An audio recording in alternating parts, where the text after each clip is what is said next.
8:24 de la mañana, les saludamos a Selene López, politóloga, investigadora de sistemas electorales. De entrada, Selene, no sé si ya está conectada, la tenemos. Preguntarle cuál fue su Estoy lectura conectada, con respecto de Alexis. los resultados que tuvimos la tarde y noche del domingo 20 de agosto. Estoy conectada, no sé si me Te escuchas bien. escuchamos perfectamente. ¿Sí? Ya. Pues creo que los resultados electorales nos enseñan muchas cosas, no hay una sola lectura. Y creo que es fundamental dejar que se asienten bien los datos, dejar que se asienten las cosas y no dar juicios o conclusiones apresuradas. Eso me parece fundamental. Yo estaba descargando los datos del CNE y hay algunas provincias aún donde por inconsistencias y por impugnaciones aún no se encuentran ciertos candidatos con todos los votos totales. Entonces es fundamental no sacar conclusiones hasta que todo esté un poco asentado. ¿Y qué decirte? Que no hay una sola explicación para lo que ocurre en la vida. Hay ciertas facturas, ciertos clivajes que ordenaron las preferencias del voto, que contienen factores macroestructurales globales y no solo son factores aislados como el debate, la campaña. No. Hay un contexto fundamental que hay que entender, un contexto histórico, social, que es importante explicar a la ciudadanía para entender lo que pasó en el domingo. Estoy teniendo mucho ruido ahí. No sé si podemos corregir un poco el audio o la conexión. Sí. Pero se nos está filtrando un ruido, no me permite escuchar bien. Pero bueno, de lo poco que le pude entender a Selene, ¿qué tipo de clivajes y fenómenos podemos entender de los resultados? ¿Por qué pregunto esto, Selene? A ver, porque estaba claro que la Revolución Ciudadana estaba punteando desde hace algunos meses atrás, semanas atrás, nunca bajó del primer lugar Luisa González, pero en el segundo lugar se hablaba de un empate técnico entre Sonnenholzner, Topic y Villavicencio en algún momento. Después que Otto era el que estaba segundo, después que Topic era el que estaba segundo, y por último aparece Noboa, que tiene un crecimiento realmente exponencial de 3 puntos hace 2 semanas a más de 20 en tan poco tiempo. Entonces, ahí sí vamos igual tratando de explicar y de entender, ayudándonos a entender a nosotros por qué ocurrieron estos fenómenos. Muy bien, Alexis. Lo primero que te diré es que la fractura que ha ordenado el debate político en los últimos 14 años es el correísmo y el anticorreísmo, desde el 2007. Y esa fractura ha estado presente en los últimos 10 años. Los resultados electorales de la provincia se van en las seccionales, los resultados ahora, es decir, siempre tienen un voto duro cohesionado que cualquier fuerza política quisiera tener. Eso es algo que no se puede desconocer. Entonces, las encuestas de las últimas semanas, como tú mencionas, reflejan ese voto duro cuestionado que los tenían en primer lugar. Pero no es la única fractura. Hay otras fracturas que ordenan el debate. La segunda que yo vi es el tema de la mano dura versus el estado de bienestar. Hay una crisis de seguridad terrible en el Ecuador. Los índices de violencia superan a México y a Colombia. Y el crimen, digamos, ya no solo una percepción de inseguridad, sino realmente que no se puede controlar la seguridad en el Ecuador. Y esta fractura también marca preferencias electorales, porque hay muchos votantes que se fueron por este discurso de mano dura muy fuerte. Y la otra fractura que ordena bastante el debate es una fractura que yo veo, por ejemplo, ahora en las elecciones de Argentina, muy presente, que la vi en las elecciones de Colombia, y es la fractura de la política y la antipolítica. Lo nuevo versus lo viejo, el pasado versus el futuro. Y eso es lo que está haciendo, por ejemplo, ahora Milei. Es un discurso antipolítico brutal. ¿Y qué es lo que ofrecen ciertos actores como Petro, o sea, futuro? Y eso es lo que veo que ayudó bastante a Daniel Noboa a entrar en la segunda vuelta. Alejarse un poco de la fractura correísmo-anticorreísmo, alejarse de la fractura mano dura y estado de bienestar e ir directo a ofrecer un futuro, a ofrecer lo nuevo en política y a ofrecer un poco incluso la antipolítica. Me refiero a todos estos outsiders que se alejan de los partidos políticos tradicionales, y eso es Daniel Noboa. En una entrevista que ha concedido esta mañana Daniel Noboa, que espero escucharla después con atención, él ha hablado de un correísmo tradicional, Selene, y a propósito de lo que vivimos en el 2021 y de lo que podríamos estar viviendo ahora mismo, ¿qué pasó con la Revolución Ciudadana que no da el salto hacia ese escenario que plantea de hablar de futuro? Es decir, ya escuchamos a la candidata González decir, ya lo hicimos, claro, pero ese ya lo hicimos pasó hace más de 6 años, desde el 2007 al 17, y ahora estamos viviendo probablemente otro Ecuador, un Ecuador que ellos no gobernaron, por supuesto, que tiene otro tipo de conflictos, de problemas, una inseguridad en la que ahora por robarte un celular te matan, antes solo te robaban, una inseguridad que está alimentada no únicamente por los que roban para poder comer, sino por los que delinquen y asesinan y violentan, porque esa es la forma de operar de esta suerte de pandillas que están financiadas y armadas por el narcotráfico. ¿Qué es lo que le hace falta a la Revolución Ciudadana para dar ese salto hacia el futuro? Porque, digamos, Daniel Noboa, a mí tampoco me queda muy claro cuál es el mensaje de lo que pretende hacer en un corto periodo de año y medio, más sí ver, digamos, que refleja mucha frescura en cuanto a su campaña digital, porque la campaña territorial es una campaña muy tradicional y muy parecida a la que hacía su papá, entregando cartones con comida, con harina, con Quaker, con formularios para ofrecerte trabajo. Sí, para responder a tu primera pregunta, si uno revisa los datos electorales, no hay grandes diferencias entre el voto de primera vuelta del correísmo en el 2021 y el voto de primera vuelta ahora en el correísmo. Arauz y González eran completamente desconocidos antes de empezar su elección. Ambos tenían problemas de desconocimiento, y esto que hace que uno, digamos, primero alinee a toda su militancia a presentar a esta persona y lograr que vote por esa persona. Eso ya es un esfuerzo bastante grande, porque es muy difícil cohesionar a una fuerza política, y el correísmo lo logra.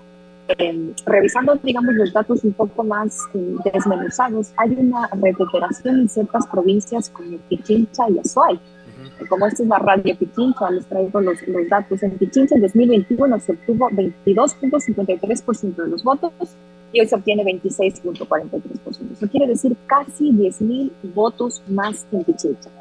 Las causas pues pueden ser varias, puede haber también hay que considerar que hay menos candidatos y hay que considerar el crecimiento del padrón electoral, pero hay una recuperación en ciertas provincias. Es decir, si uno solo viendo el mapa electoral hay una recuperación de la Revolución Ciudadana. Ahora, si uno revisa los datos de la costa, es claro que en la costa llegan a su techo electoral. Incluso en provincias como Guayas, Manabí, Los Ríos, El Oro, Santo Domingo, retroceden un poco, porque hay bastantes votos que se van a Topic. En provincias como Guayas, Esmeraldas, Topic supera a Villavicencio. Es decir, ahí está pesando también otro clivaje, que es el clivaje regional. Topic supera a Villavicencio en todas las provincias de la costa, menos en el norte. Entonces, el clivaje regional también juega. Y aquí lo del correísmo es fundamental. Tienen un piso impresionante. El piso de 30% cualquier fuerza política quisiera tener. Pero el techo que tienen también es un techo bastante duro. Hay una dificultad para crecer más allá. Creo que la apuesta estratégica de esta primera vuelta fue apelar al pasado, dar a conocer a Luisa y hablar en el marco de una destrucción tan grande del Estado y tan grande de la sociedad, de los gobiernos y de Moreno y Lasso, hablar de un pasado que fue bueno, que fue eficiente, en el que había salud, educación. Eso está bien, sin embargo, no estoy segura que eso alcance para una segunda vuelta. Creo que van a necesitar ampliar y sobre todo van a necesitar entrar en esta lógica del futuro. Necesitan darles opciones de futuro a la ciudadanía. Y en eso yo veo otras opciones políticas de progresistas en la región, como Petro, hablando de un futuro extractivista, dando la pelea geopolítica de cambio climático a nivel mundial. Esas ideas de futuro no veo en la Revolución Ciudadana, y creo que por ahí habría que empezar. ¿Están con una máquina haciendo café o matando un gato? Casi me revienta en el tímpano. Café. Ya, parece que estaban matando un gato. Ya están haciendo café, qué bueno. A ver, yo planteaba este tema del futuro porque sí es algo que hace ruido. También, digo, mencionaba el hecho de lo que pasó en 2021 con Arauz, que era un candidato joven. Y encuentro una coincidencia entre lo que pasó con Arauz en el 21 y lo que pasa hoy con Noboa. En el 21 Arauz tenía 35 años, hoy Noboa tiene 35 años, y la Revolución Ciudadana hace 2 años no pudo posicionar a Arauz como lo nuevo, como el candidato joven, el que le hable a los jóvenes. ¿Qué tan importante es ahora que Luisa González le hable a los jóvenes, por un lado, Selene, y por otro, porque para mí la candidatura de la Revolución Ciudadana partía con una ventaja impresionante?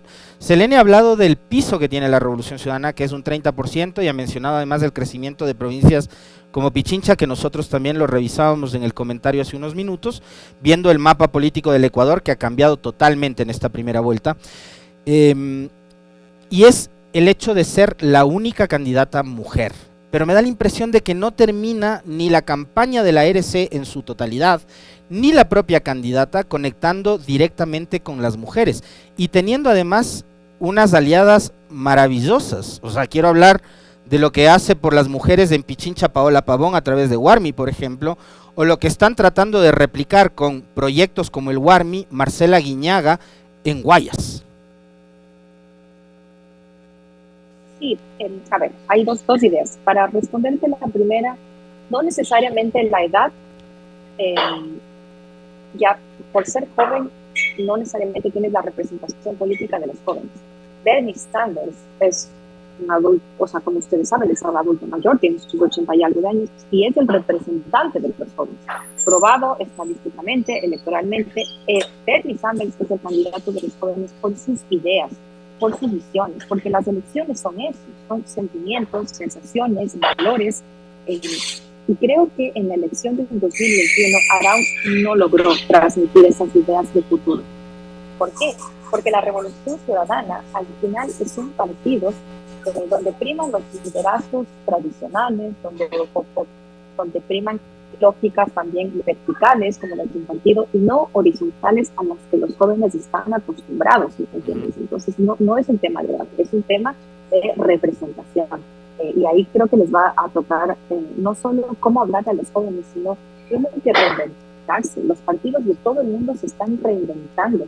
Los partidos están en una crisis a nivel mundial porque ya no sirven como canales de representación en la sociedad, porque la gente ya no necesita estos canales de intermediación. Entonces la gente ahora con las redes, con el mundo cambio, puede tener la representación directa. Si los partidos no entienden ese rol y qué rol pueden jugar ahora, se van a quedar como organizaciones, instituciones caducas. Entonces es fundamental reinventar el partido. Y ahí tal vez hablar de los jóvenes. No, es un tema de fondo, no solo de forma. Y lo segundo que me dijiste fue el tema de las mujeres. Yo no creo que el tema de ser mujer o no ser mujer haya pesado en esta elección. Creo que obviamente ser mujer en política es más difícil. Creo que hay un mérito enorme en que la Revolución Ciudadana apueste por una mujer. Sin embargo, hay una diferencia de la representación sustantiva y la representación la que realmente adopta las agendas de las mujeres y las lleva en política pública.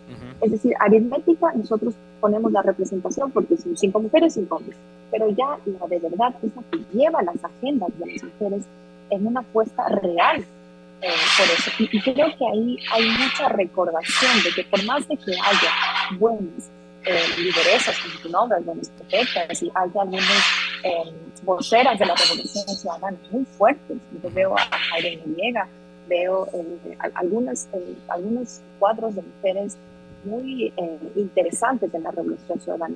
Creo que no son el centro. El centro sigue siendo Rafael Correa, un hombre bastante conservador digamos, en las posiciones liberales. Él mismo lo ha dicho en la radio, no lo estoy diciendo yo. Y creo que eso pesa más que lo que puedan hacer las mujeres dentro de la Revolución Ciudadana.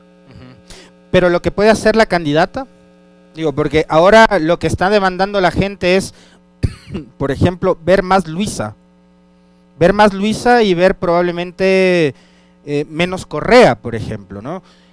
sin dejar de lado que el gran pilar, digamos, el gran liderazgo que representa Correa para la Revolución Ciudadana, pero incluso por el hecho de, y lo mismo que construyeron hace 2 años, de que Arauz era el títere de Correa, o de que hoy Luisa va a ser manejada por Correa. Ahí tiene la dificultad la Revolución Ciudadana de poner como presidentes a liderazgos desconocidos que no tienen trayectoria propia, y cuando uno es desconocido y cuando uno no tiene trayectoria, todo se puede meter, y ahí entran lo del títere, ahí entran un montón de adjetivos, porque como yo no te conozco, pues cualquier cosa, como eres una hoja en blanco, yo puedo rayar cualquier cosa. Si fueran cuadros que tienen un poco más de militancia en la Revolución Ciudadana, cuyo accionar es probado, que las personas tengan un poco de recordación de cómo han actuado, sería más fácil para los propios militantes de la Revolución Ciudadana y para los que son blandos de la Revolución Ciudadana, es decir, algunos que votaron en las previas elecciones y que podrían votar en esta, atraparlos. Yo creo que lo primero que deben hacer las fuerzas políticas ahora es analizar bien los datos, estudio electoral, cuantitativo, cualitativo, fundamental, y según eso tomar decisiones estratégicas para la segunda vuelta. Eso es fundamental, analizar el mensaje que está ahí en las urnas, cuantitativamente y cualitativamente. Ahora, a mí me pasó algo con respecto del candidato Noboa. Recién ayer me enteré y conocí cuál era el apellido de su candidata a la vicepresidencia, por ejemplo. Sé que es una señora de apellido Abad. ¿Qué rol van a tener los compañeros de fórmula en esta segunda vuelta? Tomando en cuenta, por ejemplo, que en el caso de la Revolución Ciudadana hay un cuadro como Andrés Arauz, que fue ya candidato presidencial, que tiene un perfil muy técnico, que maneja muy bien los temas económicos, etcétera, etcétera. ¿Van a jugar o deberían jugar un rol distinto al de la primera vuelta, en donde, por ejemplo, la señora Abad pasó casi inadvertida? Eso dependerá de las estrategias, digamos. Yo estoy segura que tal vez el candidato Noboa tenga interés de ocultar a su vicepresidenta, y tal vez la Revolución Ciudadana pueda tener más interés de mostrar a un vicepresidente, mostrar a un cuadro técnico que conoce, que tiene expertise, es decir, agarrar las fortalezas que tiene un cuadro y ponerlo a jugar. Eso me parece fundamental ahora, y creo que lo decidirán las campañas. Yo lo que puedo reconocer en esta primera vuelta es un trabajo, digamos, muy interesante de la vicepresidenta de OPA. Es decir, hizo un trabajo en redes, un trabajo en territorio, se dio a conocer en una entrevista. Si uno se pone a analizar, digamos, de las vicepresidentas, su desempeño electoral, yo reconozco un trabajo muy interesante desde esa campaña, y por eso creo que Otto mantuvo unas buenas preferencias, una buena intención de voto antes del debate, y después ya la historia fue otra. También quería decirte que esta elección ha sido muy sui generis. Las cosas ha habido, generalmente las elecciones tienen lo que nosotros llamamos cisnes negros, es decir, cosas espectaculares que pasan y que las candidaturas las aprovechan de alguna u otra forma o las dejan pasar según su estrategia. Lamentablemente, esta campaña, la de Ecuador, ha tenido unos cisnes negros impresionantes. La muerte de Villavicencio, yo creo que marca un antes y después. La muerte de Villavicencio hace que el clivaje del que yo te hablaba, correísmo y anticorreísmo, se endurezca. ¿Y eso qué significa? Que mucha gente que tal vez, correístas blandos, que iban a votar a la RC, dijeron, no, ya no más. Y por eso solo se quedó con el voto duro. Y también hizo que actores como Otto, como Topic y como Yaku fueran detrás de los votos de Villavicencio. Como Villavicencio era un mártir, había mucho, y tenía 9% de intención de voto, 9% necesario para estos actores entrar en segunda vuelta, fueron detrás de ese voto. ¿Y eso qué logró? Que Noboa pues estuviera al margen, estuviera con disciplina estratégica en su campaña y le diera, digamos, el pase gol para la segunda vuelta. Creo que esos dos movimientos están entrelazados. La muerte de Villavicencio, el performance en el debate y la disciplina estratégica que tuvo Noboa en mantenerse alejado del anticorreísmo en el que sí cayó el Topic y en el que sí cayó y eso les pasó factura al final. Una conversa que ha tomado mucha fuerza a partir del resultado del domingo, Selene, es si en realidad el debate influyó o no influyó. Los reportes del rating, que yo lo revisaba justamente al siguiente día del debate, el lunes 14 de agosto, hablaban de que 1.5 millones de aparatos estaban encendidos con el debate. Entonces, fue importantísimo lo del debate como para que Noboa construya esta candidatura que llega a la segunda vuelta. ¿Cuánto influye eso? Noboa era desconocido antes del debate. Noboa estaba en el pelotón cerca de Armijos, entre los más bajos.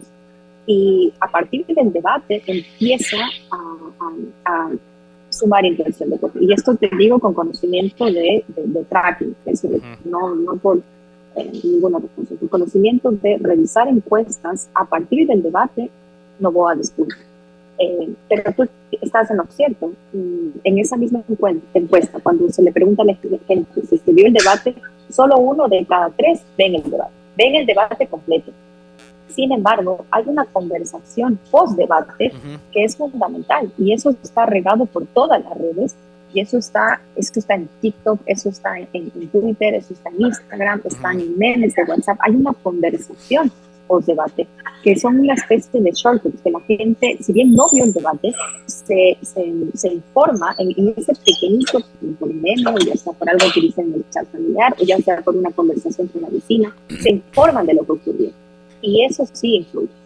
La conversación post-debate influye en la percepción. Si no, Noboa, sin ese desempeño tan, digamos, bueno de Noboa, también se le preguntó a la gente quiénes consideran ustedes que ganaron el debate y Topic y Noboa salen como las opciones que mejores se desempeñaron en el debate. Y creo que eso les ayudó a ellos y les penalizó a otras opciones. Ahora, Selene, creo que sí vale la pena hablar, mencionar y comentar sobre ¿qué tanto influye ahora mismo en una elección, en este caso presidencial o legislativa, el tema ideológico? A propósito de lo que mencionabas hace un momento de cómo están ahora mismo estructurados los partidos políticos, tomando en cuenta de que solo uno, la Revolución Ciudadana, presentó militantes o adherentes de la organización política y los otros eran figuras que, digamos, los partidos políticos convocaron, les invitaron, les prestaron el casillero y el número para poder participar.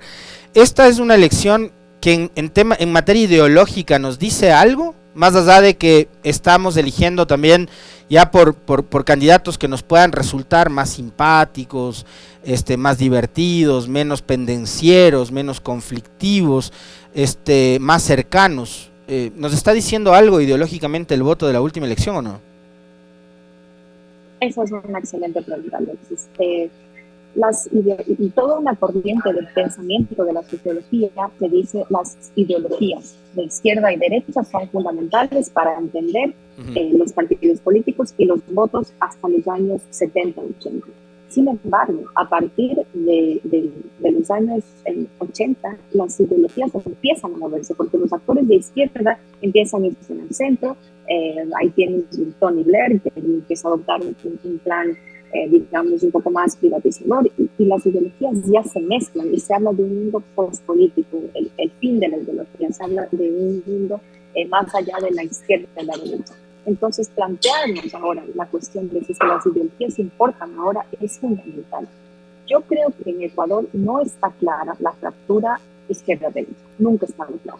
Hay otras fracturas que ordenan nuestro sistema electoral, como yo te mencioné, el correísmo, el anticorreísmo, sí hay una especie de más Estado, menos Estado, y también lo nuevo versus lo viejo, el clivaje regional, y hay otros clivajes que ha ordenado las preferencias electorales históricamente, que es pueblo versus élite, es decir, el populismo ha ordenado más las votaciones que la ideología izquierda de derecha. No está claro.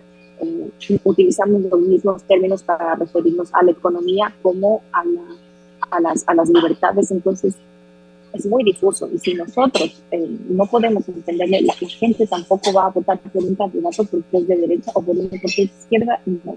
Realmente las votaciones son sentimientos, sensaciones, valores, y en eso va a ser fundamental como los dos candidatos de ahora no necesariamente se afirmen en la ideología que tengan en su propio partido, sino que logren mostrar que el proyecto que tienen, ideológico por supuesto, porque uno para tener un proyecto, las ideologías no son buenas y malas, son necesarias porque me dicen qué proyecto de país quiero yo. Ahora, que los candidatos puedan enseñar que este proyecto de país es mejor que el adversario va a ser fundamental. Y ahí sí las ideologías van a pasar. Pero no como una reafirmación de que yo soy de izquierda o yo soy de centro, no, sino como plantear este proyecto que pueda convencer a la mayor parte de los ciudadanos. Ahora, este balotaje, estos dos personajes que llegan al balotaje, esta votación y esta decisión del electorado, digamos, nos va a permitir a los ecuatorianos de alguna forma sacudirnos de ese clivaje del que nos hablabas antes, Elene, del correísmo, anticorreísmo. A mí por lo menos me pareció un mensaje positivo de Noboa el domingo, una vez conocidos los resultados, de que él dijo como que no voy a caer en el juego de la trinca, de conseguir los votos de los candidatos y de tales, porque ya los medios de comunicación, los opinólogos, los analistas, empiezan a hablar de que el anticorreísmo, como pasó en el 2021, tiene que empezar a cerrar filas en contra de la candidata de la Revolución Ciudadana. Entonces, ese escenario está ahí, está fresco. ¿Puede repetirse o crees que hay una oportunidad para que los ecuatorianos en general nos planteemos la idea de que, ojo, acá la disputa es el Ecuador, no es el correísmo o el anticorreísmo, no es el regreso de Correa o no, es que este país pueda superar la crisis económica, la crisis social, la crisis de inseguridad, sobre todo, que es la que más le inquieta a la gente, poder mandar a los niños, a las niñas a la escuela, al colegio y que regresen sanos y salvos, que yo pueda ir a trabajar sin ningún problema, etcétera. ¿Hay una oportunidad al menos de sacudirnos de todo esto? Yo creo que sí. Hay un Ecuador fundamental que ordena su vida y su política y que incluso les pide a sus dirigentes renovación. Y esto quiere decir, vamos más allá de la fractura correísmo-anticorreísmo. Me parece, la fractura correísmo-anticorreísmo, cuando yo te menciono esto, es más en el ámbito visceral, es decir, donde ponemos los odios y las pasiones antes que el modelo de bienestar, antes que la política. Eso no le hace bien al país. Ya vivimos con Moreno y con Lasso esta idea de por perseguir a una fuerza política, por verla como un enemigo, como un adversario, pierde el país. Porque esta polarización extrema no hace bien a nadie. Sobre todo cuando toca hablar de gobernabilidad, cuando toca gestionar una asamblea diversa, una asamblea plural, y ahí sí me preocupa y espero que las fuerzas políticas estén a la altura de poner los intereses del país antes que sus agendas particulares.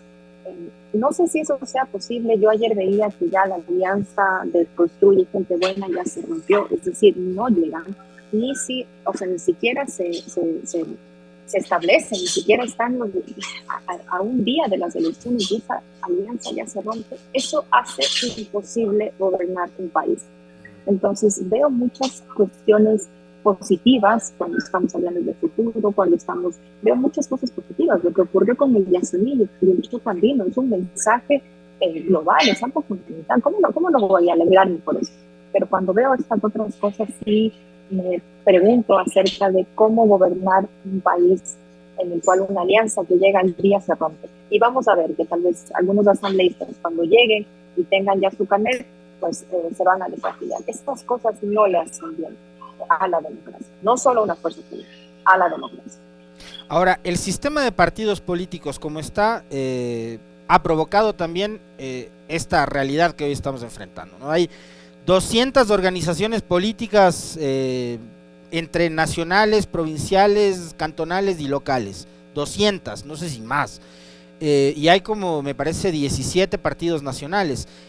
¿Es necesaria una reforma en materia electoral que tenga que ver con el reordenamiento de estos movimientos políticos, Selene? Porque a mí me surge una duda a propósito de lo que pasó con Cristian Zurita cuando estaba en la discusión de inscribir su candidatura, que aparecía afiliado a otro movimiento político. En la crisis del 2012, les comentaba yo el otro día en el comentario, apareció como afiliado a una organización política, a la Concertación de César Montúfar. Y así un montón de ecuatorianos. Entonces, habemos 13 millones de electores, 18 millones de ecuatorianos, y hay 200 organizaciones políticas que se dan el lujo de poner tu firma y de tomarse tu nombre para inscribirte como adherente y afiliado. ¿Cómo debe operar? ¿Qué es lo que tiene que hacer la próxima asamblea, quizás el próximo gobierno también, para tratar de reordenar este sistema democrático en el país? Ahí sería, lo que hay que hacer es una reforma al código electoral.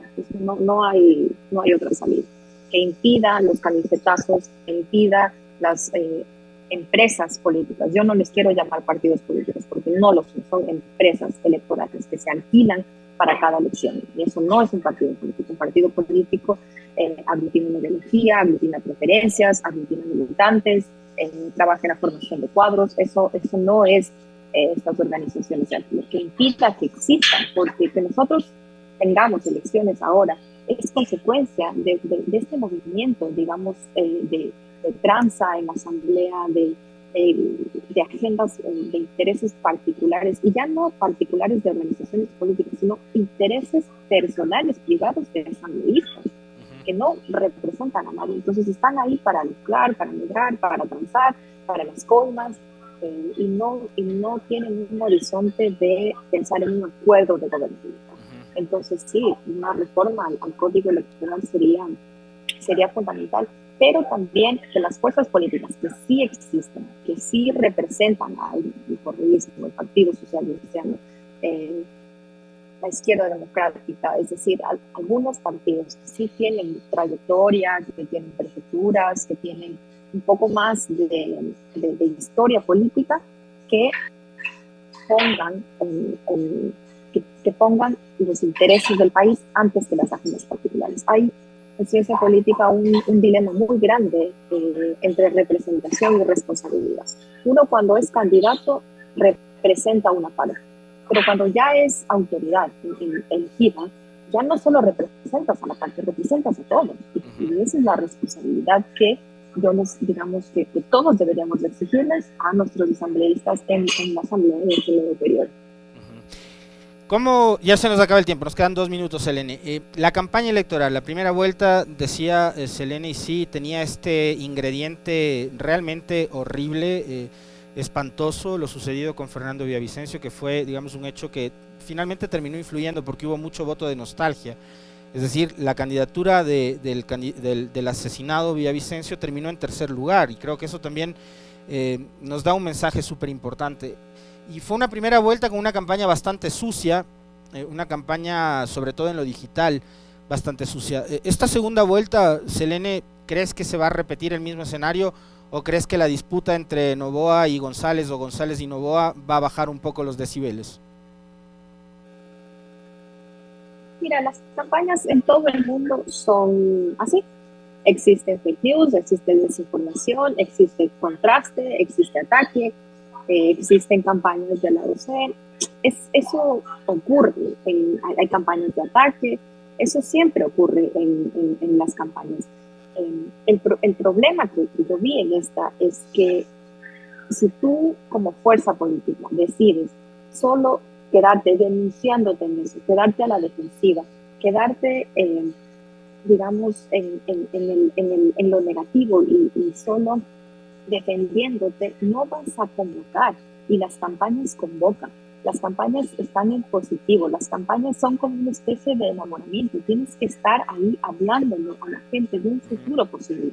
Entonces, el problema es qué tanto tú te dejas afectar por esas campañas, qué tanto también haces cosas que refuercen los mitos que están en las campañas. Digamos, tú decías el tema de Zurita, que estaba afiliado, pero Zurita en ese momento era un mártir, no había necesidad de impugnar en la cédula, eso contribuyó a que sigas con esta figura. Entonces, a eso me refiero de que Pensar de que va a existir una campaña limpia, no son. Las campañas son choques de visiones del mundo, existen campañas de ataque, de contraste, pero qué tanto tú puedas de alguna forma alejarte de eso y utilizar las cosas que pasan de forma estratégica, eso sí está en ti, eso sí está bajo tu control.